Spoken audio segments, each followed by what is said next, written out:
आज ऋत्वीच्या पप्पांनी आणली ऋत्वीसाठी एवढी मोठी चप्पल, एवढीशी माझी लेक आणि तिला एवढी मोठी चप्पल. पण त्याआधी नमस्कार मंडळी, कसे आहात? आय विश तुम्ही खूप छान, खूप मजेत आणि खूप आनंदात असाल.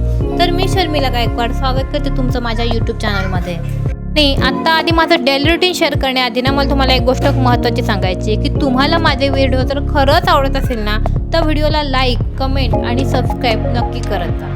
आणि आजचा माझा हा व्हिडिओ तुम्हाला कसा वाटला हे कमेंटमध्ये सांगायला अजिबात विसरू नका.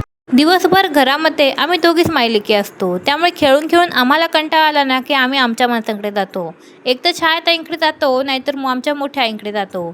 आज छायाताई घरात नव्हत्या म्हणून आम्ही मोठ्या आईंकडे आलो होतो. मोठ्या आईंकडे खूप वेळ बसलो, गप्पा मारल्या आणि त्यानंतर तिथेच बाहेर बसलो होतो. ऋत्वीला या पायऱ्यांवरती खेळायला फार आवडतं, त्यामुळे कितीतरी वेळ तिचं वर जाणं खाली येणं चालूच होतं.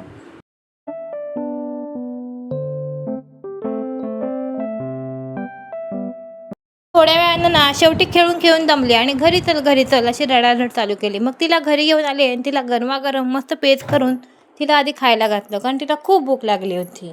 मग त्यानंतर ना मला जायचं होतं भाजी आणायला बाहेर, पण ऋत्वीला घेऊन जाणं मला शक्य नव्हतं. त्यामुळे तिला आम्ही समोरच्या काकींकडे ठेवून बाहेर गेले होते.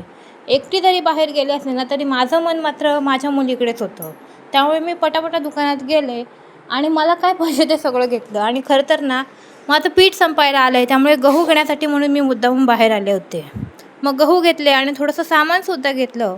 आणि खरं तर ना बाहेर जाऊन दुकानामध्ये असं व्हिडिओ काढणं हे मी आधी कधीच केलं नाही, त्यामुळे हे माझ्यासाठी वेगळाच एक्सपिरियन्स आहे. पण हे समोरचे काकांना मला थोडेसे ऑकवर्ड वाटले, त्यामुळे मी स्वतःच त्यांचा व्हिडिओ बंद केला आणि त्यानंतर मला जे काही घ्यायचं ते मी पटापटा घेतलं आणि घरी जायला निघाले. घरी येता मला आठवलं की मला तांदूळसुद्धा घ्यायचे आहेत, म्हणून मी पुन्हा दुसऱ्या दुकानामध्ये गेले. आणि हे दुकान माझ्या घराच्या जास्त जवळच आहे, त्यामुळे मला जास्त लांबून ओझं आणायला नको म्हणून मी इथूनच तांदूळ घेतले. आणि मग पटापट घरी आले. घरी आल्यावरती आधी मी सगळं सामान आधी ठेवलं आणि ऋत्वी काय करते हे पाहण्यासाठी चालले होते. दरवाजा खोलताना पटकन कडी खोलायला गेले आणि एवढ्या जोरात हाताला कडी लागली, खूप दुखायला लागलं. पण तरीसुद्धा गेले. ऋत्वी छान खेळत बसली होती. मग तिला घेऊन पुन्हा घरी आले.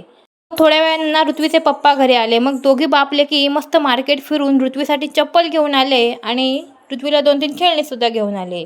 आणि खरं सांगते, ही चप्पल पाहिल्यावरती ना मलाच खूप मोठं टेन्शन आलं होतं की ही चप्पल घालून माझी पोरगी कशी काय चालणार आणि पप्पांनी कशी काय चप्पल आणली, मी का नाही गेले यांच्यासोबत मार्केटला, मला असंच सारखं वाटत राहिलं होतं. पण असो, ही चप्पल काय मला अजिबात आवडलेली नाही, त्यामुळे उद्या जाऊन आधी मी ही चप्पल रिटर्न करेन आणि ऋत्वीसाठी एक छान चप्पल घेऊन येईन. आणि यात ना मी आता ऋत्वीच्या पप्पांना सुद्धा काही बोलू शकत नाही, कारण कामावरून एवढं दमून येऊन सुद्धा ते त्यांच्या मुलीला घेऊन तिला चप्पल आणण्यासाठी म्हणून अख्खं मार्केट फिरले आणि तेव्हा कुठे शोधून त्यांना ही चप्पल मिळाली होती.